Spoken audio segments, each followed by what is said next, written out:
Good afternoon. I am on 3.5 hours of sleep, which I told Carrie about earlier today. So if this goes off the rails, don't blame me, blame my children who can't sleep at night. So the daddy and big bad listing daddy is because I have 4 children, not because of anything other than that. So Carrie reached out to me, I don't know, 2 months ago or so. Her first question was, can you read? And I said, yes. So we all know that I can actually read. I know it's questionable, but I can get there. And her second question was, do you ever read any self-help books? Which I do not. But being the giver that I am, which we'll talk a little bit about in the book that I read, I said, thanks, Ginter. I said, of course, I'll help out and do a reverse book club. Most of the time, and I have a book that I'm reading right now, I'm a big biography guy. So right now I'm reading Don Rickles' biography because Don Rickles was a fantastic stand-up comedian. And it's a real interesting book so far. But I told Carrie that I would read something beneficial, not only to myself, but hopefully everyone that showed up today. So this was the book that I read. It's called Give and Take by Adam Grant. It's an interesting book about what we are in not only our workplace, but also kind of in our personal lives. So we're generally one of 3 things: we're a taker, a matcher, or a giver. And in this book, Adam Grant kind of goes through those 3 types of people, and also how they interact not only in the job world, but also in your personal life. So Adam Grant kind of shows how reciprocity and success are linked, and that helping others ultimately drives our success. So success at work can be attributed to a couple of things: passion, talent, hard work, and luck. Although, through what Adam kind of proposed, there's a missing piece to that puzzle, right? So he shows that our success depends on how we interact with others and he bases this on his pioneering research, right? So a lot of us have taken the DISC assessment before, or some sort of personality exam. And honestly, I try to tell people all the time, it's not necessarily where you fall in the 4 squares. It's how your personality type actually interacts, with the other 3. So a lot of the times people don't really understand that piece, right? They think they're a high D or a high I. And it's not necessarily being a high D or a high I. It's being able to interact with the I, the S, and the C, so that you can kind of get what you want, right? Because that's ultimately what a lot of us are trying to do in our workplace is get the job that we want done.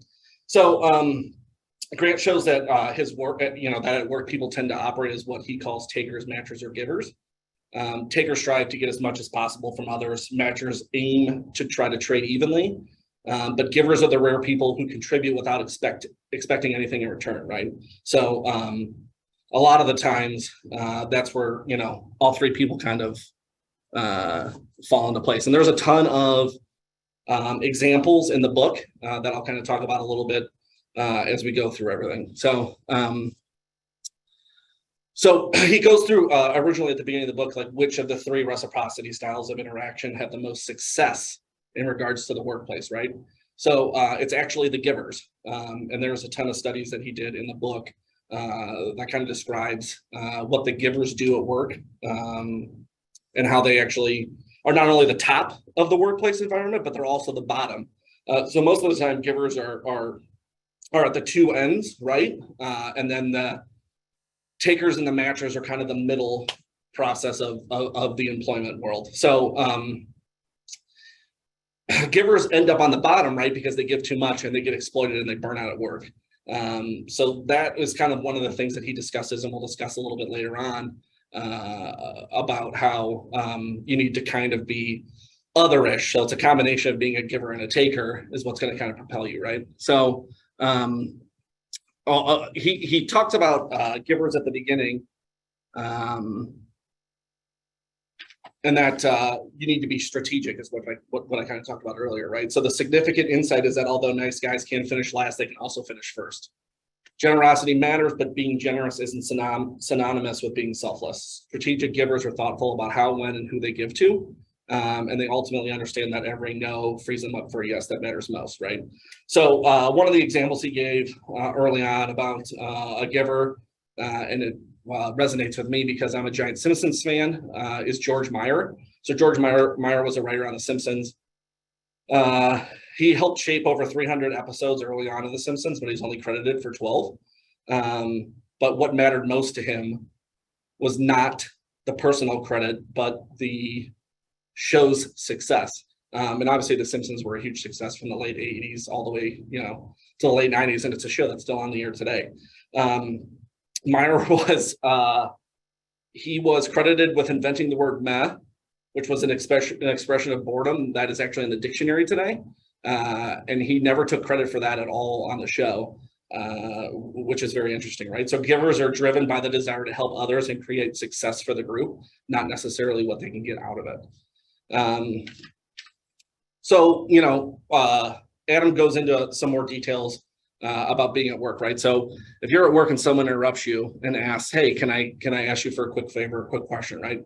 A lot of people's first thoughts kind of generally fall into a couple different categories, right? So some people think, "What's in it for me?" Right? So that would be the kind of the taker mentality. The matcher mentality is, "Look, I can help you, but are you going to be able to ultimately help me?" And then the happy to help or the giver at the end will just say, "Hey, sure, I'll do this with no strings attached," right? So your answer to that question reflects your reciprocity style, which is the way we tend to approach our interactions with others. According to Grant, there are 3 types of reciprocity styles, which we talked about a little bit earlier, right? It's givers, takers, and matchers. Takers are self-protective and they adopt the "what can you do for me" mentality. Helping is a strategic move for them, where the benefit outweighs the cost. Matchers are fair and balanced and believe in an even exchange. They believe success hinges on reciprocity and they aim to give and receive in equal measure. And then givers are the less common of the 3. They help out whenever they can, and their motivation comes down to altruism, right? So they believe that only kindness matters, so they give without thinking about what they will get in return. And these go both hand in hand, right, with your personal relationships and your job relationships. I would say, one of the things that I kind of thought about a lot while reading this book, right, is that I'm a giver at work quite a bit, and I'm a matcher in my personal relationships, which is probably a bad thing, right? And I was thinking about it. My buddy Justin Stevenson is my real estate attorney, but we also hang out quite a bit, and he needed help with moving stuff at his house. Well, he lives about 10 minutes from me, and he knows the only idiot that would say yes to helping him out was me. So I helped him move washers and dryers and ovens and fridges and all sorts of stuff in his duplex because he ultimately needed help, right? But he has a truck, which I do not. So I knew that one day I would think to myself, eventually this will come back around and I'll need him. So a couple of weeks back, I texted him, "You can't say no. You need to help me pick up this gym equipment because my wife needed it for our anniversary." So I forced him on a Sunday to drive all the way to Brunswick with me to pick up $1,500 of workout equipment in the back of his truck. But I used the matching style, right? I used eventually I'll have to ask him for a favor and he'll have to help me because he's helped me before. So matchers are obviously the most common of both, right? So there's not a ton of givers, there's not a ton of takers. Most people are matchers, right? So they'll work in an idea where they're going to get something back in return, from the people that they're dealing with. So they're often uncomfortable when exchanges are unbalanced. And if they receive a favor, they feel obligated to promptly return it. There was a fun exercise in the book. I have it here. I'll read it. Matching is different, right? Depending on group pressure. So they had 2 different examples in here. One community that influences its members is freecycle.org, where members give away unneeded items such as cameras or baby supplies for free. When takers sign up to the site and interact with the community, the expected norm of giving causes them to give more than they normally would. In addition to group pressure, another factor affecting our generosity is how much of ourselves we see in the other person. The more similar he or she is, the more likely we are to give. In one study, Manchester United soccer fans came across an injured runner. The runner was wearing a Manchester United t-shirt. 92% of the fans stopped to help him. This percentage plummeted to 33% when the runner wore a plain t-shirt. The results of the study demonstrate that we are more likely to give to those who seem like us. It's likely that both you and those around you considerably shape their behavior according to who they are with without even realizing it. So how much we give or take is shaped by who we interact with, right? So your interaction style is going to change dramatically depending on the individual you're with on the other side, either in a personal or professional relationship. Being a matcher always seems like a safe way to live, but it's not necessarily the most effective and productive way to go about your business. Grant turned to research to find out who ultimately succeeds, takers, matchers, or givers, right? So he did years of studying dynamics between the two of them and how people work, right? So his research demonstrated that givers can sink to the bottom of the success ladder across a wide range of occupations. Givers help others perform better, but sometimes to the detriment of their own success, which is why when I talked a little bit about it earlier, right, givers are either at the top or at the bottom. So in an engineering study, out of a pool of 160 engineers, the least productive and effective engineers were givers. They made more errors, missed deadlines, and had the most unfinished tasks. They had another study where they talked to medical students. So a study of more than 600 Belgian medical students showed that the students with the lowest grades had high scores on giver statements, such as I like to help others and I anticipate the needs of others. One study shows that takers generally earn 14% more money than givers do. But if givers are likely to be the bottom of the success ladder, or matchers or takers at the top? Actually, neither, right? So it turns out the medical students who scored the highest grades also reported to give the most. Engineers with the best performance reviews were also those ones who gave the most.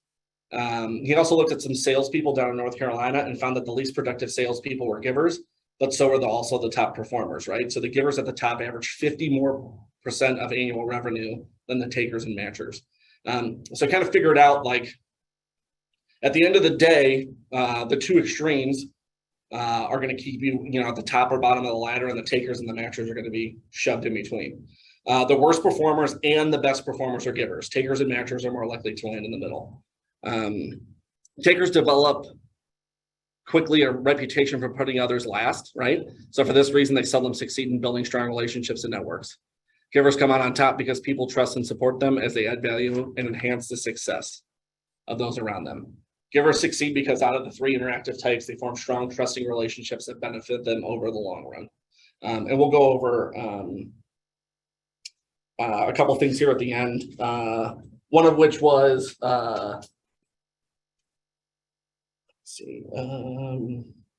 embrace the 5-minute favor. So what they talked about a little bit, and there's some actions for impact at the end of the book that I'll chat about at the very, very end. But the 5-minute favor was essentially a guy that just networked people. So he figured out that networking people and only giving them about 5 minutes of his time really led to like growing his community. So he was a software engineer and then eventually became an investment broker over time. But what he did was he perfected this thing called the 5-minute favor. So if someone reached out to him needing something, he would just take 5 minutes of his time, right, to put them in touch with the person or person that he knew that could help them, which actually ended up growing his network. So if you give, from a more robust relationship, that kind of helps that performance at work. The one thing that he really started to tag in on, though, was being what's called the otherish giver, right? So to achieve long-term success, givers need to witness the impact of their efforts and rein in their instinct to give to a taker. So really what he was boiling down to a lot in this conversation was you kind of need to pick and choose, and you need to throttle in and out when you're going to be a giver. Because if takers find out that you're a giver, they're going to oftentimes suck up all of your time, right? So you're going to have to be able to throttle that in and out, to drive your success, right? So not all givers give in the same way, which is kind of what the actions for impact were at the end, and we'll kind of discuss that too near the end. But many people avoid being givers in the workplace for fear of being doormats, right? So people don't want to seem too empathetic, trusting, or timid. So those selfless qualities can kind of stunt a giver's path to success. Selfless givers say yes to every request and drop everything at the drop of a hat to be helped. right? But the cost of being selfless all the time means they tend to fall behind on their work, and that's where the burnout turns in. So when they did those studies between engineers, salespeople, they kind of had to, once he saw all that research, he kind of had to throttle it back and figure out why there was such a big gap between the two at the ends of the spectrum. So we can look after ourselves and do good for others. Many people confuse being nice with being helpful. A successful giver says, I don't have to say yes all the time. I'll give when I can and can't have the greatest impact, and I won't let it interfere with my productivity, right? So the givers aren't just other orientated, right? There's a little bit of a giver that's also a matcher. And I think that's the perfect kind of combination, right? Is that knowing that you can give to somebody and being able to ask for something in return down the road. He went into the generosity burnout, right? So you've got to add yourself to the priority list, which was his big thing. Like the 5-minute favor that I discussed earlier, the guy blocked it out during certain days during the week that he would only give 5 minutes to people, right? So he'd pick Tuesdays and Thursdays during the week, and those would be the 2 days that he would spend giving out 5-minute favors to people so that they could help people along, right? Because if you do it all week long, you're never going to get your own job done. You're never going to get the things done that you want to get done. So he went into detail about being able to kind of throttle that back in and out. So you got to be strategic about your giving, and you've got to navigate a world with mashers and takers successfully so others don't take advantage of them. So being otherish means being willing to give more than you receive and being able to keep an eye on your own interests in the rearview mirror, right? So the key takeaway is that we can give and get ahead, but you've got to do it effectively.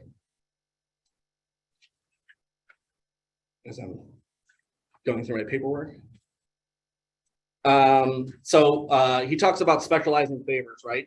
So is this something that depletes or energizes you? He notes one study where people were asked to give every day for 2 weeks and document both what they gave and why they gave.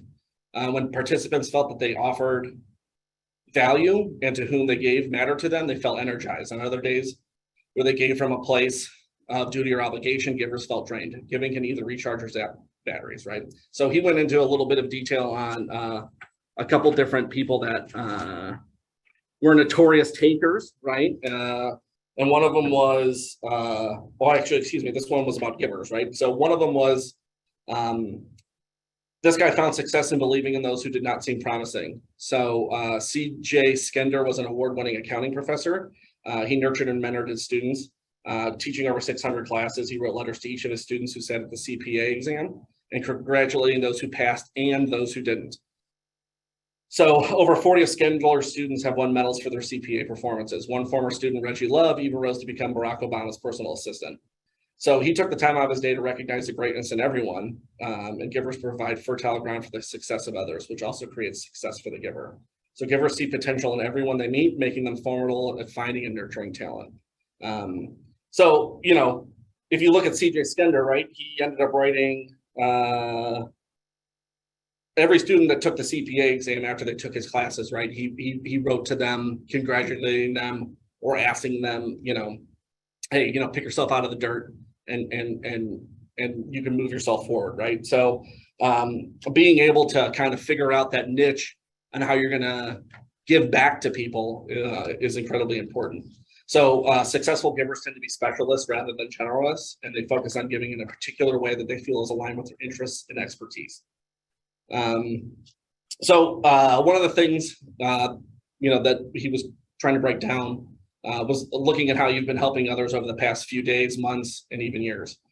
What have you enjoyed doing that, and where can you say it really made a difference, right? So you need to analyze what you're most frequently asked for, and then those needs and contributions that are taking up your time need to be moved away, right? So you need to be able to evaluate, hey, these are the things that really I love giving back to people with. And if those are the things you really love giving back to people with, right, that's the stuff that you should really dig into. I always kind of make the joke, right, be an inch wide and a mile deep. And that's certainly the case when it comes to giving and taking, right? If you're going to be a mile wide and an inch deep, you're going to spread yourself way too thin. You're never going to be able to focus on the stuff that's important to you. If you kind of really focus on the things that that push you through the day. Being able to be a giver is going to make you successful, probably not even in your personal relationships, but also in your employment.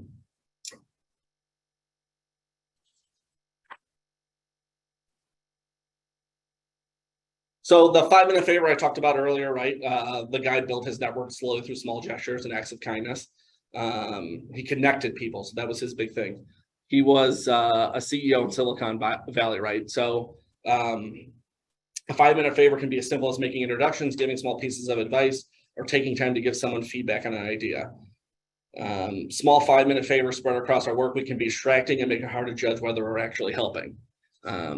So batch favors, right? So that was what the guy from Silicon Valley ended up doing. Rather than spread them all out, people who performed 5 random acts of kindness every week for 6 weeks were more in tune with their work week, right? So being able to take that and condensing it down instead of spreading yourself too thin is really important. So knowing when to give can help boost energy and still allow us to meet our deadlines. However, givers need to protect their time. So this is where the limiting time availability comes into. When you freely give to others without blocking time to spend on your most important tasks, we kill our productivity. And we often have heard about that, right? In 1,000 real estate classes. Every time you're in bold, if it's not in your calendar, it doesn't exist, right? There are people that put signs on their door. I have a sign on the door right now that says, in a meeting, don't bother me. I know there's only, 15 or 20 people here or whatever it is, it doesn't matter. But there are people all the time that time block specifically in the morning. I don't know if Keanu's in here, but he makes me move breakfast meetings around with him all the time because he time blocks in the morning to call people. That's his time, and that's the time that he uses to do that. And there's nothing wrong with telling people, hey, look, this is my schedule, and I'm sticking to it. Oftentimes, right, we get sidetracked, and that's what ends up making you not productive. So if you're not putting that stuff together, it's obviously going to be a detriment, right? So selfless givers spend too much time advancing other people's agendas and not enough time advancing their own. They have to learn to strike a balance between giving to others and also giving to themselves. The people that are too far apart, right? So when we had that engineering talk, the givers were at the top and the givers were at the bottom, right? The people that give too much are going to miss deadlines, and they're going to stay at the bottom of that success ladder. So you've got to limit the time that you make available for others. They had a really cool study in here about a team of engineers who were tasked with creating a laser printer under tight time constraints. The team developed a system of reactive giving, right? And they were always ready to help each other at the drop of a hat. However, frequent interruptions delayed the process. They were helping others during the day and then working nights to finish their own tasks. It was not a sustainable solution. So a Harvard Business School professor named by Leslie Perlow proposed an experiment. She challenged the engineering team to set aside windows during which they could not interrupt one another. After some trial and error, they earmarked Tuesdays, Thursdays, and Fridays from 9 until 5 for quiet time, and then leaving the rest of the week for collaborative work and helping one another solve problems. So quiet time yielded above average productivity for more than 2/3 of the engineers. And 3 months later, the team was able to launch the laser printer right on schedule. This company, this was only the second time in the history of their laser printing division that the product launched without a delay. So, they really in tune that to, being able to set that schedule, right? So being an effective giver isn't about dropping everything at any time for any person. It's making sure that the benefits to others don't outweigh the cost to ourselves. So they talked kind of more in detail about takers. And there's a couple really good examples about people who don't pay it back or pay it forward, right? And I found some of them very interesting. So they talked about revered architect Frank Lloyd Wright, and I figured this would be nice for us being all real estate agents, right? He had a reputation for excessive taking. He did not pay his apprentices and made them cite his name on all their work. Even more shockingly, when his own son worked for him and requested payment, Wright invoiced him for all the living costs he accrued for his son, which is what I'll be doing to the 4 children that keep me up at night here in 10, 15 years when they get old enough. One of Wright's clients even stated that he preferred hiring his apprentices rather than Wright himself due to the disregard for those who worked for him, thus costing Wright business. So, some takers may enjoy periods of success, which obviously they do, right? And even make valuable contributions to society. They eventually tend to be penalized by what's called a taker tax, greatly hindering their chances of continued success. Persistent takers lose respect and damage their reputations, right? So, it's every, thanks, Allison. Yes, that's perfect. The interesting thing about takers, right, is that there's a ton of them out there, and they promote themselves regularly and eagerly, right? So they talked about Kenneth Lay, who was an Enron CEO. Not only did he triple the company, obviously, but they left 20,000 employees jobless, most losing their life savings. So Kenneth Lay was a wonderful CEO for all those years until everything started crumbling down around him. But I did find something very interesting. They brought up Michael Jordan, which I thought was funny, being a taker, right? So the average taker isn't a Kenneth Lay or a Frank Lloyd Wright, right? They're someone that mostly plays both sides because that's what a smart taker would do. So they actually talked a little bit about Michael Jordan. So as a player, he spoke out about revenue sharing to increase player salary, which was a big thing for him in the 90s and is probably why a lot of NBA basketball players can enjoy the salaries that they have today. But the funny thing is that when Michael Jordan became an owner of a basketball team, he actually argued the opposite. So he spent time in the NBA arguing that revenue share should go to the players. And then when he owned a NBA team, he switched sides and decided that owners should make more money than the players. So it's very interesting to see how a taker can kind of play both sides, right? What did I have here? I had a little in conclusion at the end of the book, and then I've got some action things here. So how we work together and willingly give time, energy, and expertise does matter in terms of success and productivity. The road to exhaustion is often paved with good intentions, right? Generosity without reciprocity can also lead to burnout. So while we shouldn't underestimate the power of generosity, the challenge is how we give to it. How we give shouldn't come with the trade-off of sacrificing our well-being and success. So really his book was about practical ways to become a strategic giver. And then, obviously giving more than you get can result in great individual and group success. And then traditionally, we have been taught to believe that in order to succeed, we must compete with others and take what we need. However, recent research and historical evidence shows that it's not necessarily the takers who win in the end. Those who give can reach great heights. And as opposed to those who take, they create success for others along the way. So the cool thing at the very, very end of the book is he spent like 10 pages on actions for impact, right? So there's a couple of different websites in there that I can share with anybody if they want them. But he had like a 10 item thing, to help not only become a giver, but also being able to harness that so that you're not just giving all the time, right? So his actions for impact, he had a thing on his website where you can test what your giver quotient is. So you can kind of figure out how much of a giver you are depending on the answers to the questions that they provide. So you can kind of figure out where you are in the line of things. He also talked about running a reciprocity ring, which is something about giving back to other people that are around you. He also had a paragraph about helping people craft their own jobs. So you help people work on their tasks that are interesting, meaningful, and developmental. So even if you don't want to necessarily, embrace the 5-minute favor, right? You could still help people craft their jobs, right? So if there's a book that you've read or a website that you like, or something that's going to help the development of your fellow employees, letting them know that kind of stuff is obviously very helpful.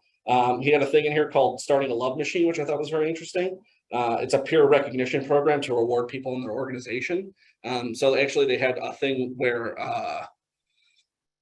the company would actually send out like a love message, right, to other employees that helped them on a project or helped them with whatever they were going on with during the day, right? And it was posted publicly. So everybody knew who was sending out the love message and who was receiving the love message. And it actually kind of like bonded people a lot more, knowing that they're all kind of helping each other out in any, in any circumstance in regards to their employment. 5 is embracing the 5-minute favor, right? We talked about that a little bit earlier, right? So being a connector for people, helping people out with a 5-minute favor can be very helpful. Practice powerless communication. So taking yourself from talking like I have for the last 30 minutes and listening more. That is something that I've had to work on for a very long time because I love to plow through silence with my own voice. But being able to, start listening to people more and figuring out what they actually need is going to be helpful in the long term, right? So they had number 7 was join a community of givers, whether that was, working for a nonprofit that interests you, or joining a group that wants to do landscaping. We have Red Day here, obviously, so that's a great thing that we do, right? So that we give back to the communities that we work in. You can launch a generosity experiment. So there were people on there that were talking about experimenting with just giving, right? So writing down what you're giving to people for 2 weeks and seeing if they pay it forward or see if they give it back by running that experiment could be helpful. 9 was help funding a project. So if you know somebody that needs help with time or monetarily speaking when it comes to a project, and you think that they have what it takes to kind of springboard themselves into something else, go out there and look at helping funding projects for people. And number 10, the very thing that Eddie wasn't here. I don't know if he's still in here, but he brought up something great in the ALC meeting about seeking help, right? So oftentimes a lot of us don't do that, right? We don't ask for help. We don't reach out to people to help us. And it's very hard to be a giver if you're not going to actually reach out to people and ask for help for yourself. So, just seek help more often. And that kind of stuff is going to help you not only professionally, but also personally. So, a very interesting book. I have a second book that I was also going to read, but that's on the shelf for now until I finish my Don Rickles book. But it was very interesting to kind of see, especially with me, right? Because I feel like I'm a giver when it comes not only professionally but personally. I don't think a lot of people in here would think that, but I do. So it was very interesting to kind of see how I should take input of my life and how I'm giving to people and figuring out how I can kind of parse that down into more palatable habits, because sometimes when people call me, I want to chuck my phone to the lake. And I think that's how some people all are, right? So being able to kind of evaluate that and figuring out, okay, how do I figure out my day so that I can be the best person for myself and for my family and for my clients without, wanting to live in a cabin for 7 months and not talk to anybody.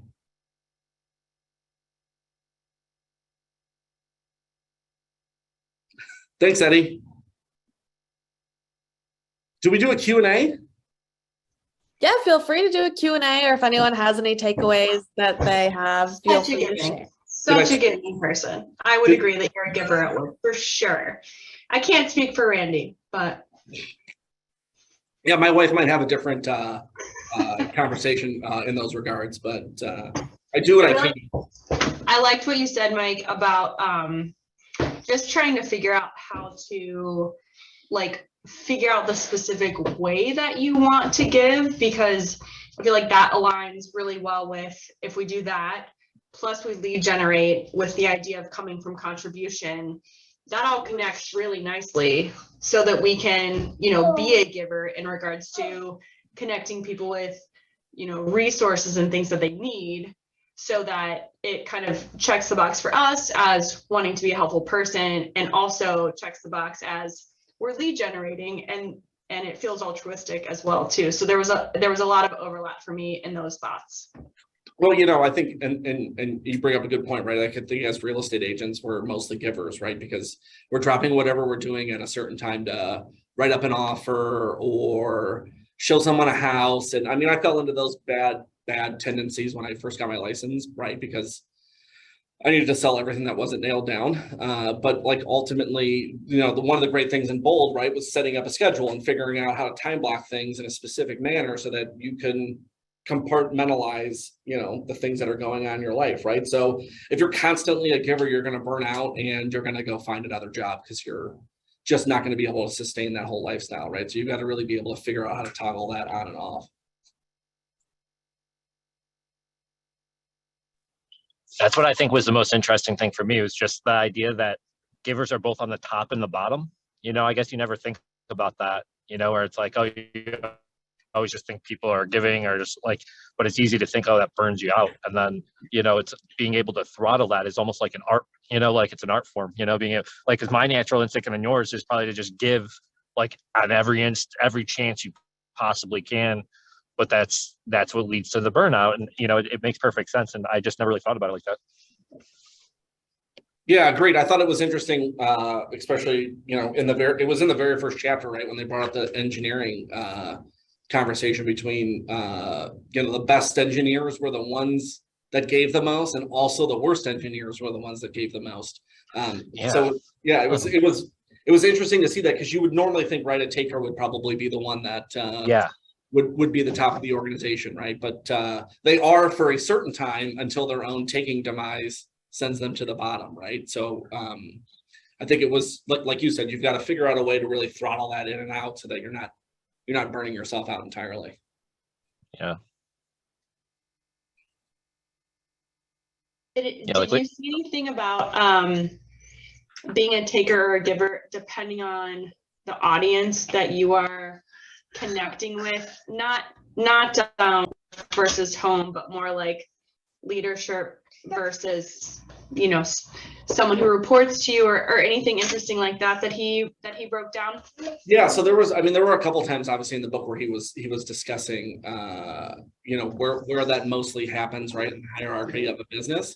But what he found, right, was that there are a multitude of people on the in-betweens. So there was never really like a perfect storm, I guess, on whether or not they were giver and takers. But one of the other interesting setups he discussed, right, was this guy was a notorious giver. He had his own investment brokerage for years. So eventually, what he would do, right, is he would pull money together to give to someone that had a great idea to run their business. And they had a meeting. The giver guy thought he had knocked this meeting out of the park. The guy leaves. He says, "This guy's not going to push me enough. He's too much of a giver. He's too nice. I don't like it." Right. So the guy leaves the meeting because he thinks the original investment guy that was going to be his investment angel, right, too much of a giver. Well, he calls the guy, tells him he's not going to go with him. The giver is originally angry, but keeps his composure on the phone and just says, good luck with what you're doing in the future, yada, yada, yada. The guy goes with a bunch of other investment bankers. And it was just eating away at him that he didn't go with the original guy because he gave such an unbelievable presentation, but he just didn't think he'd push him enough. So he eventually, when he opened up his second business, he used the original giver that he didn't use originally for his second business, and that was actually the business that exploded. So it was very interesting to read this because he's talking about how he couldn't get away from the fact that the guy was so giving in the first meeting, and that I feel like this just happened to you in real estate last week. Is this not a parallel to this woman who didn't go with you and then went with you for commercial? Am I imagining this, or? No, you're right. It was for residential, actually. So I went on a listing presentation. The guy was like, "You knocked it out of the park, but we're not going to go with you." And I was like, all right, nobody wants to hear that, right?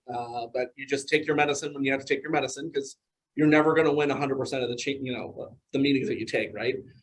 So I just stayed in touch with them, and they couldn't sell the house because there were thumbs and pictures, and it was the worst listing presentation you could ever see on a home, right? And they had this house listed during 2021 and 2022 with two separate agents, neither one of which that could sell it. And they give me the listing finally because they ran out of the idiot options that were around them. And we went into multiple offers in 5 days. And it's not because I priced it differently or did anything crazier other than take really good professional pictures and market it that way. You know what you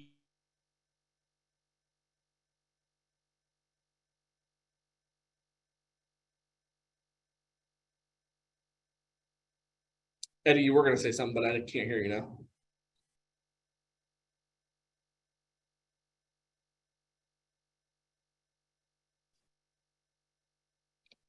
So yeah, that happens all the time, right? So the guy that was the giver originally kept that line of communication open, and if you deliver enough of a giving presentation, right, people will come back around.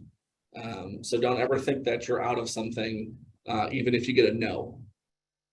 Just don't be super persistent, right? Just make sure that you're still kind of there.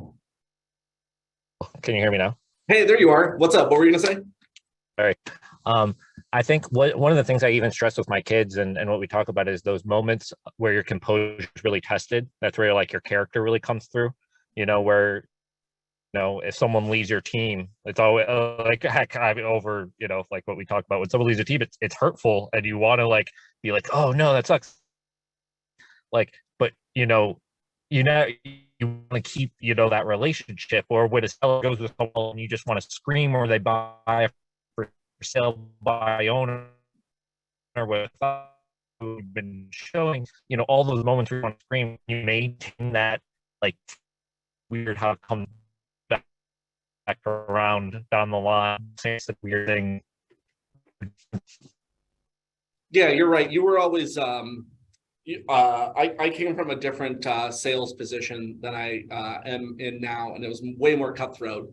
And one of the things that you told me was not to burn bridges, and I've tried to take that to heart as much as I can.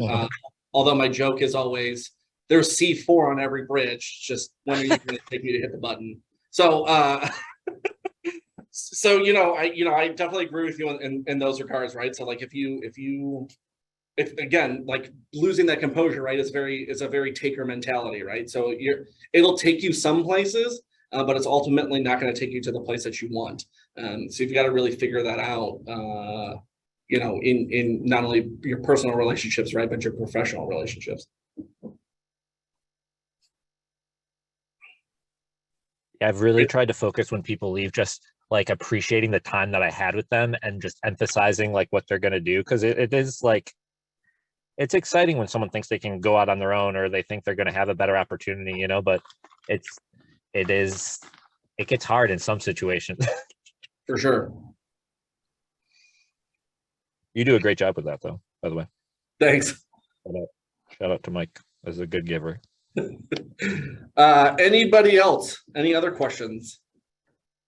I realized that maybe in my personal life, I'm a passive aggressive giver to my husband.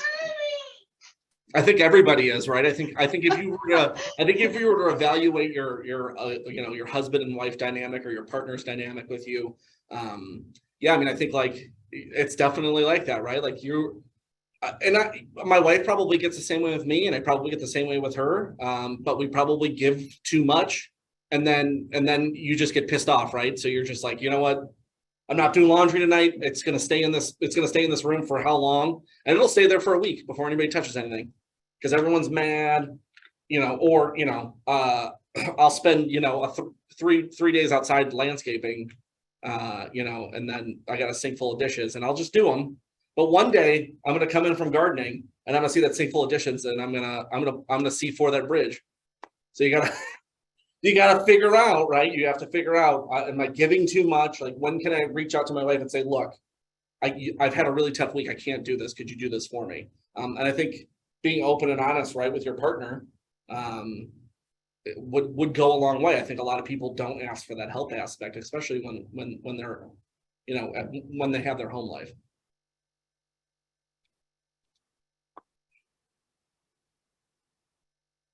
Is Carrie still here? Did she leave? Who, me? Yeah, there she is. I'm still here. Sorry. Are you eating lunch? I'm eating chips, so I turned off my camera. I went 47 minutes. That was way longer than I thought. That was awesome.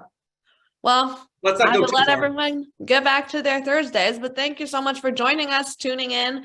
I'm sure you'll be hearing a lot more from Michael Pasadyn in the future, or the BBLD. He also has a podcast, if you didn't know. So Yeah, thank you, anybody Michael. who wants to Thank you, go everyone, speak. for joining us. Have a great Thursday, everyone. See you guys.